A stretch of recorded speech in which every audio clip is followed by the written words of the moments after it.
Hi, my name is Raheemat Rafiu and I say welcome back to my YouTube channel. Let me say I want to apologize that I've not been putting out content as much as I would really like to. I'm in the midst of a lot of things right now and it's kind of difficult to juggle between having an online presence and trying to create a niche, I would say, with my YouTube channel, and also trying to be fully functional in my realistic life. So today's video will be about self-care or self-sabotage, how to tell the difference. As much as I am for get your goals, go for your goals, try to aim high and follow through with your dreams, it's not enough to have an idea in your mind. It's not enough to just want to be something or want to achieve something. A very big deal of that is you actually pushing through and you actually getting yourself to that very end. You actually being able to say, yes, I wanted this, I've always wanted this for a very long time, and there I am, I've arrived. But so many people miss self-care at that point. Like, they are so focused on getting a particular goal that they literally forget the fact that they are humans. And as much as I am a go-getter, regardless of what anybody says around me, if I want to do something, that's what matters. As long as I want to do it, I do not care what anybody thinks. And that has not only worked in cases where people just be like, oh, you're a girl, like you can't achieve this. This has also like put me out of troubles, like in so many situations that I would say more dangerous.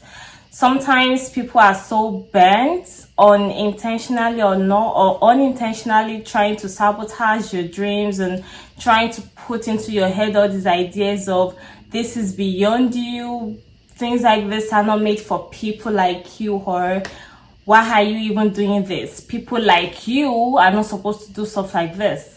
So not to divert from the main purpose of this message, you are a go-getter, you are a go-setter, there are things we've always wanted to do, and then one day we are able to say, I made it, I'm here, I know that. But I would say that do not let go of the fact that you're human. Do not detach that human part of it just because you want to get a goal. So this vlog is talking about self-care or self-sabotage, how to tell the difference. I'll try to make this video as short as possible. This is first, it's saying rest is so important, and I often talk about letting yourself take breaks. But it's difficult to know sometimes if you actually need a break or if you need to push through and get things done. Most times I find myself in like a boundary between, am I just lazy or I just need to step back and try to reevaluate the situations. I would say that it's very easy to get overwhelmed with things. Like, this pandemic has also made things worse. A lot of things have changed for so many people. People have lost their jobs. People have lost opportunities they literally saw in front of them. And because of the pandemic, one thing or the other, it's gone, it's vanished. So this pandemic has kind of like made things worse. So many people felt lethargic when the pandemic started, and so many people just felt, well, maybe this is the break I've always needed. So sometimes it's difficult to tell whether you need a break or you just, exaggerating the situation and you actually lazy. But I would say that you know you, and you should absolutely listen to yourself. If you feel like you've been going at a very high speed, you are at a likelihood of burning out that way. I also do that sometimes. I go at full speed, and at the end of the day, I'm just like, you know what? I'm just going to take a break. I'm not going to kill myself. So it's very important to kind of be able to differentiate when you actually need a break and when you're actually being lazy and you just don't want to get things done. So what exactly is the difference between self-care and self-sabotage? So what exactly is self-sabotage? I mean, most people are used to the term self-care, but self-sabotage is getting in the way of your own success rather than external circumstances preventing you from reaching your goals. It means you're doing things that are stopping you from reaching those goals. This can sound like counterintuitive. Like, why would you want to be something? Why would you want to achieve something that in a way you are still the one kind of pressing on the brakes? So I would say that this has happened to me many times when I would say, you know what, I really want something that would really be amazing if I get this opportunity, and the opportunity comes and I do not know where these ideas come from, and it just seems like there's just one excuse to give again, and I kind of snap myself out of it that, girl, this is what you've always wanted. Like, what exactly is the problem again? And that tough love actually works for me. If I have wanted to do something, I do not allow myself to fall back and say, you know, maybe it's not the right time, or this is not how I imagined it to be. It doesn't matter. If I have always wanted something, when I'm able to recognize when I have what I want in front of me, and it makes it easier to know what to fight for and what to just let go. So one thing is, when you're on the verge of a breakthrough, you might fall back into old habits. You might try to push yourself back into your comfort zone when something feels difficult or uncertain, even when you feel like a good change is coming. Everybody likes a good change. Most times when we are faced with difficulties, all we'll pray about and all we talk about is, you know what, if this could just change, if my situation could change right now. For instance, if you're in a financial problem, you say, oh, if I could just get a sum of money right now, my problems will be solved. And most times you get this money and it's like a total space of confusion. It's either you don't know how to allocate the money, or you feel like anyway you wanted this but you never knew you would get it. Sometimes you want something when actually you're not actually prepared for the thing to happen. So how does self-sabotage show up in self-care? Self-care is so important for protecting your time and energy. Please don't just joke with that. Protect your time, protect your energy. But self-care loses its effectiveness when you start to call everything self-care. Unless you're clear on your definition of self-care, you can end up convincing yourself that anything is fair game. At its core, self-care involves activities and practices we engage in on a regular basis to reduce stress and enhance our well-being. Here are some examples: setting and sticking to boundaries, maintaining good personal hygiene, physical exercise, meditating regularly, talking to a therapist if you need to, and then getting enough sleep.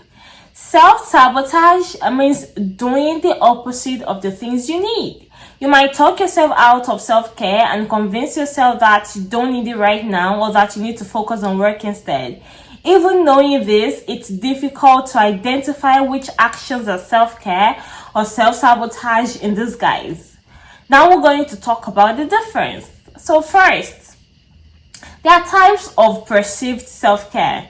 One is self-soothing. So self-soothing or self-pampering involves little to no exertion from you that makes you feel better in some way. It may act as a sense of escape, especially if you've had a stressful day. For example, getting a manicure or watching Netflix. Hi Netflix people. You might feel relaxed by these activities, but they are not necessarily going to help you find balance or become a healthier person. Now, self-soothing is not frivolous or unimportant. It's good to relax, but it's important to know when you're self-soothing rather than practicing self-care. So with this, I think self-soothing is just like pampering yourself. I would say, like, I can't keep myself kind of zone. Like, I just don't want to do anything, and this is just what I'm going to do for myself today. Self-indulgence, on the other hand, is you have a kind of excessive or unrestrained gratification of your desires. So self-indulgence is a treat yourself mentality. Like, Even if you know something is harmful, like grabbing that big bowl of ice cream or that massive tray of cookies, there is nothing wrong with treating yourself once in a while. But self-indulgence is not true self-care. Remember, self-care is about regular practices and habits, whereas self-indulgence is better in small doses. Laziness. Laziness. We have good old-fashioned laziness. Laziness is the quality of being unwilling to work or use your energy to do something. An example of this would be putting off a task, especially related to self-care, because you don't feel like it. Is laziness okay? If you are avoiding something, not exactly. Doing nothing doesn't always mean you're being lazy. If you're being intentional with relaxation, it can serve you well. You're allowed to veg out and give your mind and body a break. Like I said before, sometimes it's difficult to tell the difference between self-care and, you know what, I'm just lazy, I don't even want to deal with anything right now. And do not misinterpret and say that the fact that you do nothing means that you're lazy. No. Sometimes you're doing something, but that's not what you're supposed to be doing. You're still lazy. I hope you get the point. Like, sometimes you're not doing anything, it can be an act of self-care on your part. So, I mean, there are a lot of terms going around, but with time and with experience, you're able to like decipher whether you're being lazy, you're self-soothing, you're self-indulging, or it's just self-care. Another thing is choosing self-care. So, this is like where the message is going to end. How do you actually know that what you're doing is self-indulgence, or what you're doing is self-soothing, or what you're doing is self-pampering, or what you're doing is self-care? Number one, am I making this decision to escape or avoid something? I do this a lot of times. Sometimes I know that I have a very massive task that probably determine my future. Like, there are some tasks that are very massive that they kind of have a very huge role to play in how your life turns out. I mean, am I making this decision to escape or avoid something? If you are making a decision just because you don't want to deal with the big things in your life, and you think, you know what, Netflix and chill is gonna do it, let me tell you something. Maybe Netflix and chill will do it at that moment, but till when will you Netflix and chill? Number two, with this choice help me to reduce my stress levels. Sometimes you just need to relax and calm down. Sometimes you just need to calm down. Like, you just need to like take a step back, reevaluate, and kind of ask yourself. Sometimes you need to reduce your stress levels. It's not like you're actually procrastinating, you are delaying attending to a very important decision, but you just want to make sure that you're in the right emotional state before you jump on anything of a high value. Am I trying to disconnect from myself? We have those disconnecting moments. We had disconnectors. We have those disconnecting moments, like you really kind of split yourself into multiple personalities. Like, I think it kind of plays differently for each person, but these are the type of questions that will make you determine, is it self-care you're practicing, or is it laziness, or is it self-pampering? Another thing is, will this choice enhance my well-being?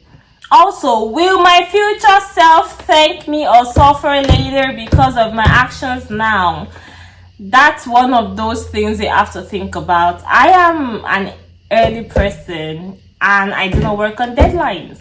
If I have something to do, I'd rather do it now than say, let me wait for 2 weeks because the deadline is in 2 weeks. I like to do activities as they come because I hate pressure and I don't have room in my head to start thinking, oh, when is this thing due? I love to like make everything ready as soon as I can. Another thing is, am I letting my head get in the way of doing what I really need? Would I be able to do the things that I need to do more effectively if I rest now or work now and rest later? Yes, you do not want to procrastinate. You want to, get to whatever you want to do. But sometimes you resting now and doing the work later makes the work better in like 1,000-fold, and it also makes you be in the right emotional state. Remember, I keep talking about right emotional state because sometimes you just have to be in the right headspace to actually be able to achieve things. Am I going to feel better by doing this thing, or am I going to feel worse? Sometimes I do something I kind of compartmentalize. Sometimes I'm in the space of attacking very hardcore things, very hard tasks, and sometimes, yes, I'm awake, but I'm just not in the right headspace to tackle very important decisions. So I kind of diversify and I look for things that would not, need me to be fully attentive, I would say.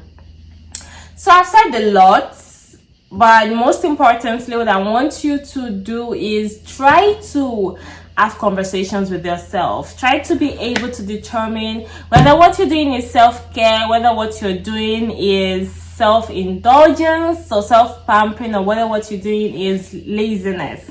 So with this, I hope this will kind of give you an idea of how to feel good about your tasks and how to prioritize and how to differentiate between when you're self-caring or when you're self-sabotaging. So thank you so much for tuning in today, and I'm gonna see you in my next video. Bye.